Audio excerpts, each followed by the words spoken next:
సమాజానికి జ్యోతిరావు పూలే చేసిన సేవలు వెలకట్టలేనివని ఆంధ్రప్రదేశ్ రాష్ట్ర సాంఘిక సంక్షేమ శాఖ మంత్రి డాక్టర్ డోలా శ్రీ బాల వీరాంజనేయ స్వామి అన్నారు. జ్యోతిరావు పూలే వర్ధంతి సందర్భంగా ఒంగోలు కొత్త కూరగాయల మార్కెట్ వద్ద గల విగ్రహానికి పూలమాలలు వేసి ఘనంగా నివాళులర్పించారు. సమాజంలో అస్పృశ్యతలకు వ్యతిరేకంగా పోరాడి విద్య ద్వారానే అసమానతలు రూపుమాపుతాయని గ్రహించిన గొప్ప వ్యక్తి పూలే అని కొనియాడారు. ప్రధానంగా మహిళా విద్య కోసం ప్రత్యేక పాఠశాలలు ఏర్పాటు చేసి తన సతీమణి సావిత్రిబా పూలే ద్వారా విద్యకు పెద్దపీట వేసిన దార్శనికుడు అని చెప్పారు. ఈ కార్యక్రమంలో రాష్ట్ర tourism board corporation chairman doctor Nukasani Balaji, జిల్లా కలెక్టర్ శ్రీమతి తమీం అన్సారియా, మేయర్ గంగాడ సుజాత, నగరపాలక సంస్థ commissioner doctor Koduru Venkateswara Rao, BC welfare deputy director Anjala, BC corporation ED Venkateswara Rao, దళిత హక్కుల పరిరక్షణ సమితి అధ్యక్షుడు Neelava Nagendra Rao, BC corporation director Ramesh తదితరులు పాల్గొన్నారు.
ఈరోజు మహాత్మా జ్యోతిరావు పూలే వారి వర్ధంతి సందర్భంగా వారికి నివాళులు అర్పించుకోవడం జరిగింది.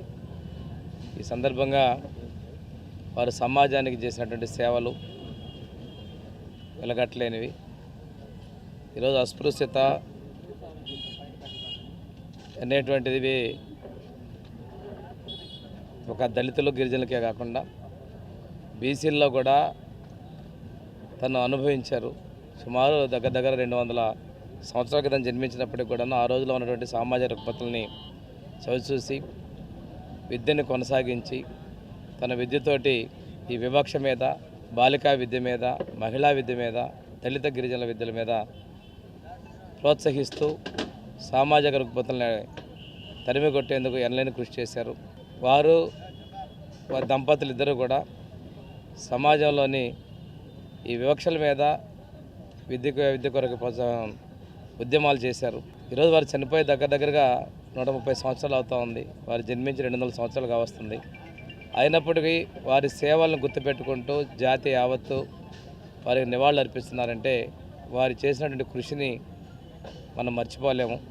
ఈరోజు వారే కాదు, అంబేద్కర్ గారు కావచ్చు, ఇటువంటి వాళ్ళందరూ సమాజానికి చేసినటువంటి సేవల్ని మనం స్ఫూర్తిదాయకంగా తీసుకొని స్వాతంత్రం వచ్చి ఇన్ని సంవత్సరాలు అయినప్పటికీ కూడా ఇంకా కొన్ని ప్రాంతాల్లో జరుగుతున్న వివక్షని వారి స్ఫూర్తితో మనం అధిగమించాలని చెప్పేసి కోరుతూ ఆ మహానుభావునికి నివాళులు అర్పిస్తూ సెలవు తీసుకుంటుంది. సాంఘిక సంస్కృత, మహిళల అభివృద్ధికి రూపకర్త, సమాజ స్థాపన స్ఫూర్తి ప్రదాత మహాత్మా జ్యోతిరావు పూలే గారి వర్ధంతి సందర్భంగా ఈరోజు ఆయన స్టాచ్యూకు నివాళి అర్పించడం జరిగింది.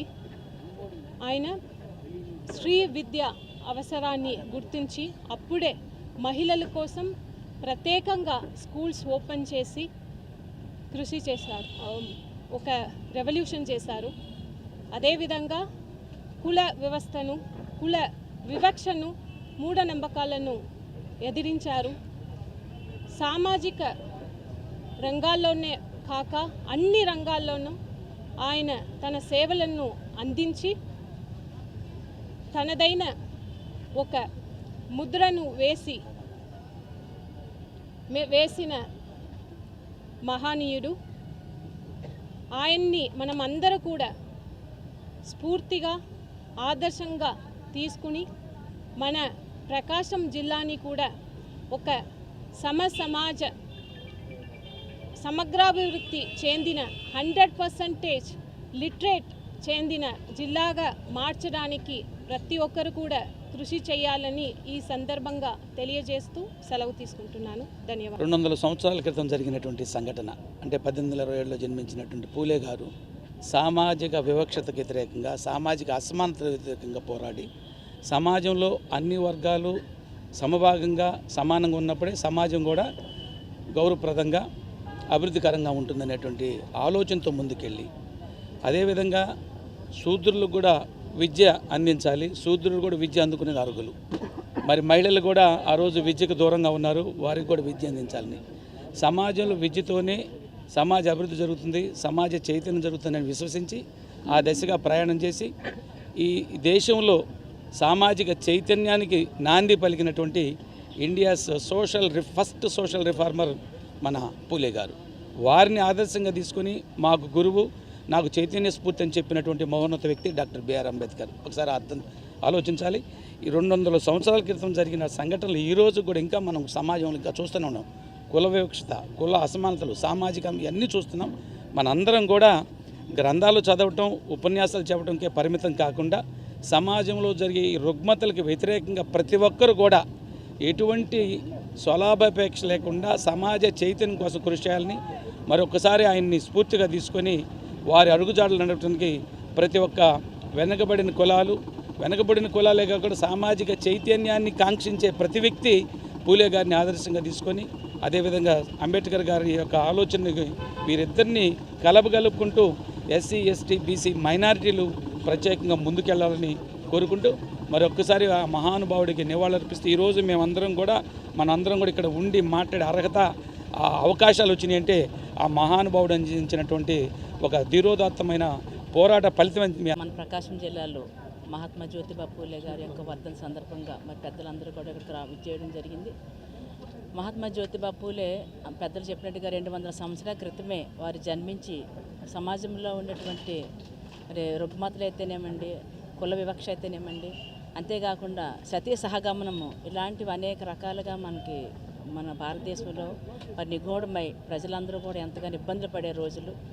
ఆ రోజుల్లోనే ముఖ్యంగా ఇదంతా కూడా నిర్మూలించాలని అంటే కేవలం విద్య మాత్రమే దానికి సాధ్యమనే విషయాన్ని గ్రహించి తను మాత్రమే చదువుకునేది కాకుండా తన యొక్క భార్య అయినటువంటి సావిత్రిబాయి పూలే గారిని కూడా చదివించి మహిళా విద్య కోసమే ఎక్కువగా పాటుపడి స్కూల్స్ కూడా ఏర్పాటు చేసి మహిళా విద్య కోసం ఎంతగానో కృషి చేసినటువంటి మహామహిషి మరి జ్యోతిబా పూలే గారు.